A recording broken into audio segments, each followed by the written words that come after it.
Circuit house चलते। Circuit house? हाँ, वहाँ पुलिस ने एक आतंकवादी को अरेस्ट करके रखा है। चलो ना उसे देख कर आते हैं। बादल, मैंने आतंकवादी कभी देखा ही नहीं, पता नहीं कैसे दिखते होंगे, लेकिन मेरे ख्याल से उसकी बड़ी बड़ी मूछें होंगी, लंबे लंबे बाल होंगे, लाल लाल आंखें होंगी, गंदे गंदे दांत होंगे। बादल, बिल्कुल राक्षस लगता होगा ना आतंकवादी। कोई आतंकवादी अपनी माँ की कोख से जन्म नहीं लेता, ना ही वो राक्षस है, ना ही वो जानवर, बल्कि उनकी रगों में नफरत की सुइयां चुभो चुभो के जहर भरा गया है। आतंकवादी देखना है, अरे एक माँ से उसका बेटा, एक बहन से उसका भाई छीन कर लावारिस की तरह फेंक दिया गया इस समाज में। अरे कोई अपनी मर्जी से हथियार नहीं उठाता, मजबूर किया जाता है, मजबूर।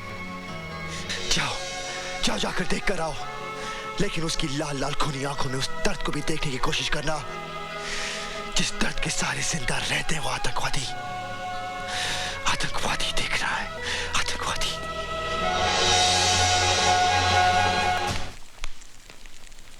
मैके जी? हाँ? क्या हुआ? वो मर जाएगा सिमरन। कौन? वो मर जाएगा। मैं उसे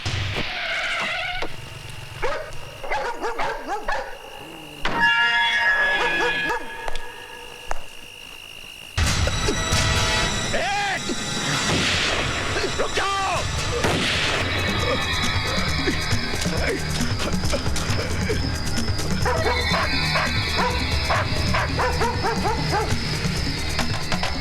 वाह, कमाल की सिक्योरिटी है आपकी।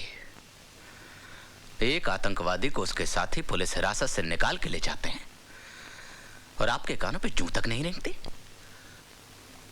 डीआईजी साहब, ये तो मेरी मुस्तैदी का सबूत है जो जीत राम की लाश आपके सामने पेश कर दी। मुझे लाशों का हिसाब मत दीजिए, मुझे वो जिंदगी चाहिए जो उसे उड़ा कर ले गई थी। हो ना हो उसके साथी इसी शहर में कहीं छिपे हुए हैं। ढूंढ के निकालो उन्हें, वरना ये आतंकवादी इस शहर को शमशान बना देंगे।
सत्यप्रकाश जी, आप गलती कर रहे हैं। आप इस गांव में ना ही जाएं तो बेहतर होगा। क्यों?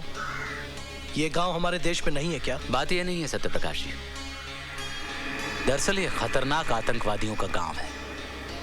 पिछले 10 दिनों से हमने इस गांव की नाकाबंदी करके रखी हुई है। ना ही कोई इंसान अंदर जा सकता है, ना ही कोई बाहर आ सकता है। हमने खाना, बिजली, पानी सबकी सप्लाई बंद करके रखी है। बिजली पानी बंद करके आपने उनके जख्मों पर मरहम नहीं लगाया है, बल्कि नमक रगड़ा है। माना कि वो आतंकवादी हैं, लेकिन उनके गुनाहों की सजा आप उनके बीवी बच्चों को क्यों दे रहे हैं? तो क्या कह रहे हैं? इन दरिंदों को खुला छोड़ दें और इनसे कहें कि जाओ जाकर मासूमों की जान लो। आज जिन्हें आप दरिंदा कह रहे हैं, कभी वो भी मासूम थे। कहीं कोई अत्याचार तो हुआ है जो मजबूरन उन्होंने हथियार उठाए। गोली का जवाब गोली सरहद पे अच्छा लगता है, घर के आंगन में नहीं। घर के आंगन में इंसान बसते हैं, आदमखोर जानवर नहीं। ये लोग सुधरने वाले नहीं हैं। ये आपका विश्वास है और मेरा विश्वास ये है कि जब डाकू रत्नाकर वाल्मीकि बन सकता है तो ये लोग क्यों नहीं बदल सकते। एक बात और डीआईजी जय सिंह राणा साहब, ये लोग मुझ पर गोली चलाए भी तो आपकी फौज गोली नहीं चलाएगी। शर्मा जी लाइए। लीजिए। वंदे मातरम, वंदे मातरम, वंदे मातरम, वंदे मातरम।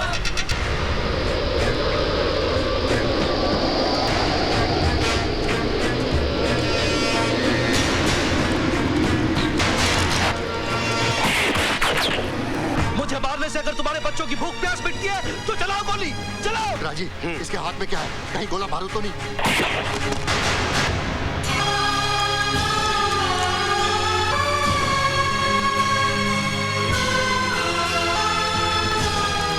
बापू तुम भी खा लो, तुम भी तो भूखे हो। क्या? अगर ये रोटी खाई तो सारी जिंदगी जेल की रोटी खानी पड़ेगी। ऐसा हरगिज नहीं होगा। सरकार ने मुझे वचन दिया है कि तुम्हारे साथ कोई नाइंसाफी नहीं होगी अगर तुमने आत्मसमर्पण कर दिया तो।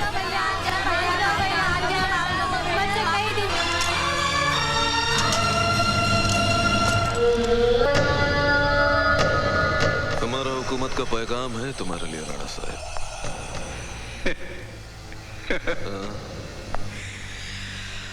आजकल तुम्हारी हुकूमत पैगाम बहुत भेजती है, इनाम कम देती है। ओ, इस बार इनाम का रकम इतना ज्यादा है कि तुम गिनते गिनते थक जाएगा राणा साहब। अच्छा?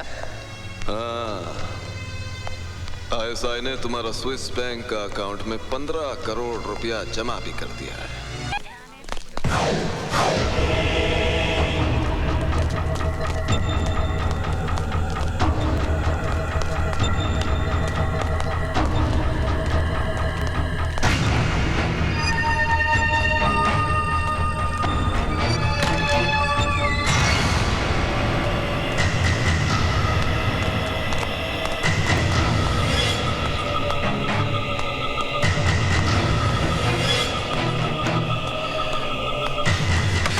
छोटा खान किधर से आ रहा है? भाईजान वो शराब की।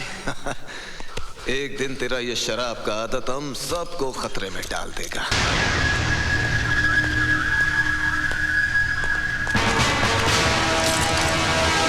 ओए, कौन है तू? मुझे तुम्हारी तलाश थी और तुम्हें मेरी। मुझे असले की डिलीवरी चाहिए। ओह, तू है? पैसा कहाँ है? पैसा?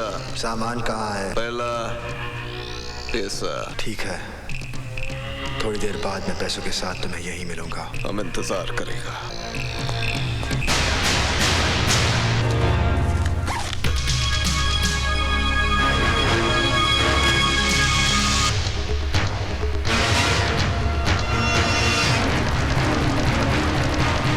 तुम यहाँ?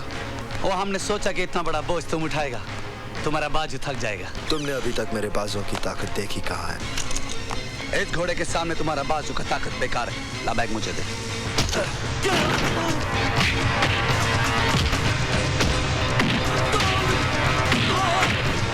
ये क्या हो रहा है? अभी तक कुछ तैयारी नहीं हुई है। सुबह से आप लोग काम पे लगे हुए हैं। भाई साहब आप फिक्र मत कीजिए, सारा काम वक्त पर हो जाएगा। अरे जल्दी करो, जल्दी करो।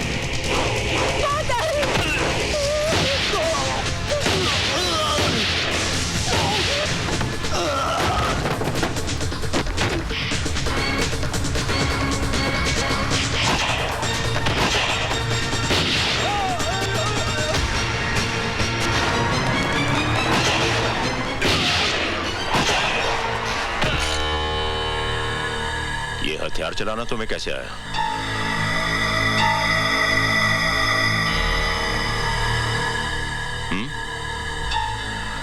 वो माँ जी की जान खतरे में थी। कौन हो तुम? आप तो जानते हैं मुझे। मैं वो जानना चाहता हूँ जो तुमने मुझे बताया नहीं। आप ऐसी मुझ पे शक कर रहे हैं? ये रुपयों से भरा बैग और खून से लथपथ लाशें चिल्ला चिल्ला कर कह रही हैं कि तुम भोले भाले इंसान नहीं हो, बल्कि एक मुजरिम हो, मुजरिम। और इसकी सजा तुम्हें मिलेगी।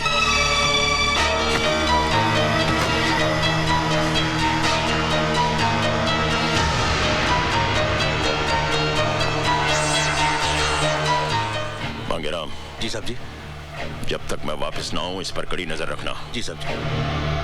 और कोई भी अंदर ना जाए। जी साहब जी। कुछ लाशें भी गिरी हैं। तुम पुलिस और एम्बुलेंस लेकर फौरन यहाँ पहुंचो, बाकी मैं बाद में बताता हूँ। नहीं माँ जी। हट जा मांगे।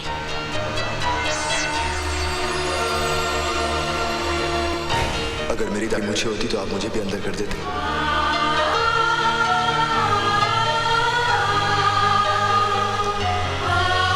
नहीं,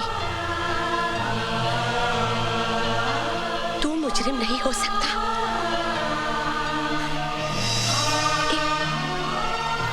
एक माँ की आंखें कभी धोखा नहीं खा सकती। बोल मेरे बच्चे, बोल बेटे, कौन है तू?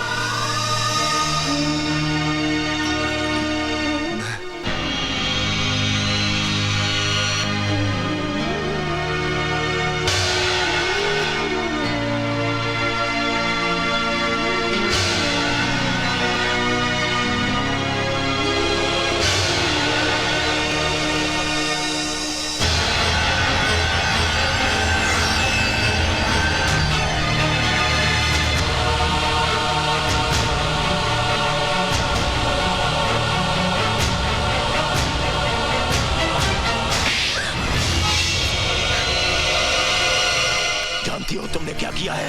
मैंने वही किया जो एक माँ को अपने बेटे के लिए करना चाहिए।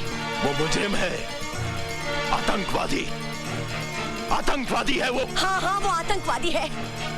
जो उसके साथ हुआ वो आपके साथ हुआ होता तो आपके हाथ में भी हथियार होता। आतंकवादी। कानून की नजरों में एक आतंकवादी बहुत बड़ा मुजरिम होता है, और उसी कानून की नजरों में उसे पनाह देने वाला उससे भी बड़ा मुजरिम होता है। अब आप मुझे यह बताइए एसीपी साहब कि कानून को आप जैसे मुजरिम के साथ कैसा सलूक करना चाहिए? डीआईजी साहब, मेरे बयान का एक एक लफ्ज गीता और रामायण की तरह पवित्र और सच है, और सच के सिवा कुछ नहीं है। अगर यह बात सच है तो मुझे आपके साथ साथ आपकी बीवी भी सलाखों के पीछे नजर आ रही है। एसीपी साहब, मैं आपको बचा लूंगा अगर आप मुझे सच सच बता दें कि आपके खानदान ने कितने पैसे में बेचा अपने ईमान को। डीआईजी साहब, हमारा खानदान पैसों से नहीं बिकता, बल्कि प्यार से बिक जाता है। मेरी पत्नी को पूरा यकीन है ये बादल पैदाइशी आतंकवादी नहीं है। 1984 में पंजाब के गांव खेमकरण में एक पुलिस वाले ने उसके मां बाप और बहन को तमाम गांव वालों के साथ जिंदा जला दिया था, और वो लड़का भटक कर आतंकवादी बन गया। वो सुंदरनगर मासूमों की जान लेने के लिए नहीं आया है, उसे तलाश है तो सिर्फ उस पुलिस वाले की।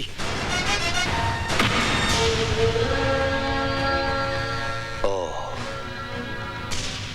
आई सी।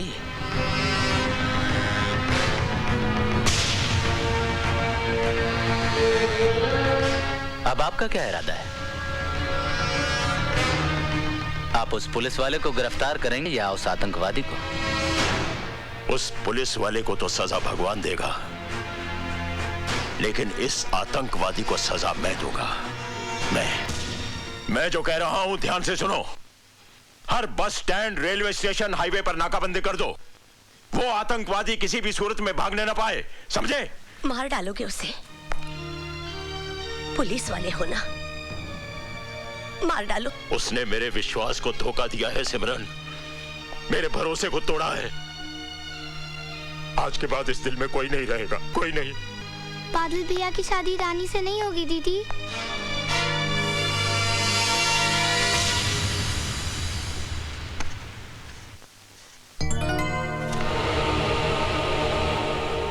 बादल? बादल नहीं, टेररिस्ट। तुम्हें टेररिस्ट देखने का बहुत शौक था ना? देखो, तुम्हारे सामने खड़ा है। मुझे समझ में नहीं आ रहा है, तुम कैसी बहकी बहकी बातें कर रहे हो? मैं वो नहीं जो तुम समझ रही हो। दरअसल पुलिस के रिकॉर्ड में मेरा नाम राजवीर है, एक आतंकवादी। मैं सुंदरनगर सिर्फ इसलिए आया था क्योंकि मुझे उसे खत्म करना है जिसने मुझे आतंकवादी बनाया। इससे पहले कि पुलिस मुझे अपनी गोलियां का निशाना बना ले, मैं उसे मिटा दूंगा, हमेशा हमेशा के लिए। और हमारा प्यार, हमारी जिंदगी, उसके बारे में तुमने कुछ नहीं सोचा? मेरी सोच, मेरी समझ, मेरा प्यार, सब कुछ मेरी मौत के साथ खामोश हो जाएगा, क्योंकि मेरी जिंदगी का मकसद है इंतकाम, सिर्फ इंतकाम। और मैं कुछ नहीं।